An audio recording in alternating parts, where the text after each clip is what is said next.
So my top things to say to parents, top advice I would give, is talk to your school. They will guide you into knowing what phonics program the school uses, any resources that you could be using at home, how best to support your child with their phonics.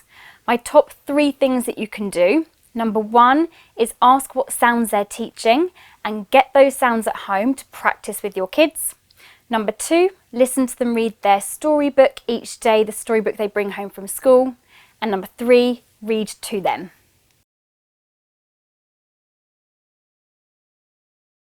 So one thing you can start when you've got very young children is some blending. Now blending is the process of putting the word back together after you've broken it down. So when we learn to read, we say the sounds in a word and we put it back together. Blending is a skill that we can really easily integrate. We can, for example, do some blending when we're out and about. If you're in the car, you might say to your child, oh look, I can see a sheep.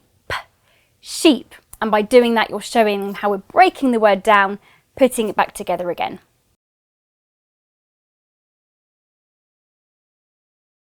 So reading for pleasure is so important because it gives us that life skill. So many of us get lost in a book every day, and that is our relaxation, it's our enjoyment. So reading for pleasure is so important. We can help children to read for pleasure by showing that ourselves, by showing them our love of reading, by reading to them every day.